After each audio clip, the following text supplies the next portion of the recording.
दोस्तों, Urdu reading comprehension के सबक नंबर 36 के साथ मैं हाजिर हूँ और आज के रीडिंग के इस वीडियो के लिए मैंने एक बहुत ही दिलचस्प मजमून चुना है जो प्रेमवदा सिंह का है और उसका मौजू है हजरत इश्क जो उस्तादों के उस्ताद हैं। तो वीडियो की शुरुआत करते हैं। आज के मजमून में दिलचस्प बातें कही गई हैं, बहुत ही दिलचस्प मजमून है। तो शुरू करते हैं हम। उर्दू शायरी में शागिर्द का मतलब है शिष्य और उस्ताद का मतलब है गुरु। तो गुरु शिष्य, शागिर्द और उस्ताद की रवायत यानी परंपरा एक लंबे अरसे से चली आ रही है। लंबा अरसा आप जानते हैं, लंबे वक्त से।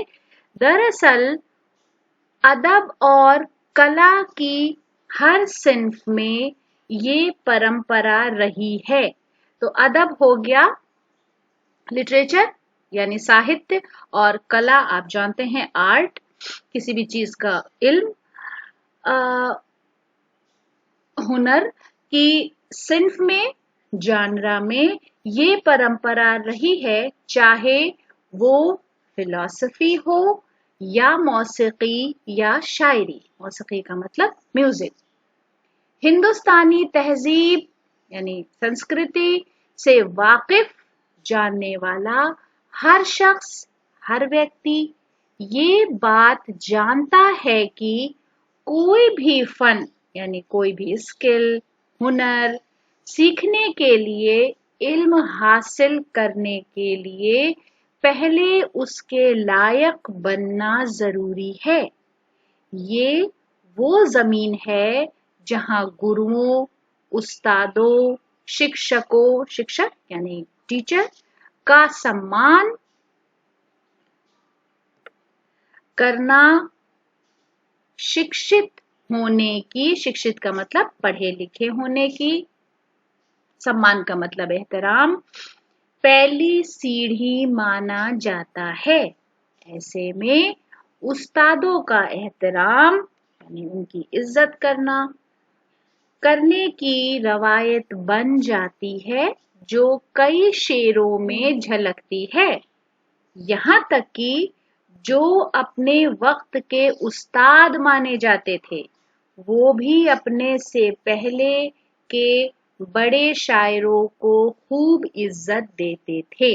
उसके बाद उन्होंने एक गालिब का शेर अपने मजमून में कोट किया है और उस शेर से हम सब बखूबी वाकिफ हैं। रेख्ते के तुम ही उस्ताद नहीं हो गालिब, कहते हैं अगले जमाने में कोई मीर भी था। तो यहाँ पर गालिब ने कहा है कि एक तुम ही बड़े शायर, एक तुम ही बड़े उस्ताद नहीं हो। हमने ऐसा सुना है कि किसी जमाने में यहाँ मीर भी हुआ करते थे, यानी मीर तकी मीर को उन्होंने बहुत बड़ा उस्ताद तस्लीम किया है। उस्तादों का मर्तबा से हम दर्जा बोलते हैं। शागिर्द के जीवन यानी जिंदगी में अंधेरी रात में एक लौ की मानिंद होता है। मानिंद का मतलब तरह। तो अंधेरी रात में एक लौ की तरह होता है। लेकिन ऐसा भी नहीं है कि हर उस्ताद एक सी इज्जत पाता है। शागिर्द की काबिलियत अगर उस्ताद परखता है तो उस्ताद की काबिलियत शागिर्द भी देखता है। कितनी बार आपके साथ हुआ होगा कि कुछ टीचर्स बस नाम से याद रहते हैं और कुछ वो भी नहीं, मगर कुछ होते हैं जिनकी बातें, लहजा, इल्म, हर चीज जहन में जिंदगी भर के लिए बस जाती है। और कई बार ऐसा भी होता है कि हमारा कोई हम उम्र दोस्त तक हमें गुरु के रूप में याद रहता है। इसकी सबसे बड़ी वजह है कि उस्तादों को ये एहसास होता है कि किसकी जिंदगी में उन्हें कितना शामिल होना है।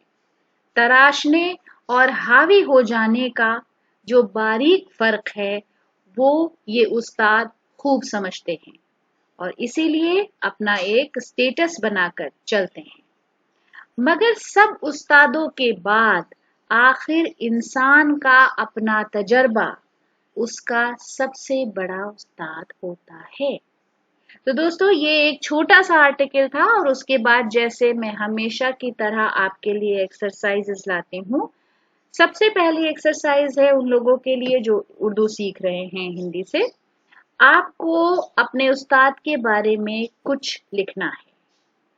फिर उसके बाद उन लोगों के लिए जो हिंदी सीख रहे हैं, आपको अपने उस्ताद यानी गुरु के बारे में के विषय में कुछ लिखना है।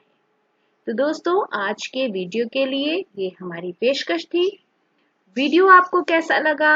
आपके कमेंट्स का, आपकी राय का हमें कमेंट्स बॉक्स में इंतजार रहता है और अगले वीडियो के लिए चैनल को सब्सक्राइब करना ना भूलें। वीडियो देखने के लिए बहुत बहुत शुक्रिया।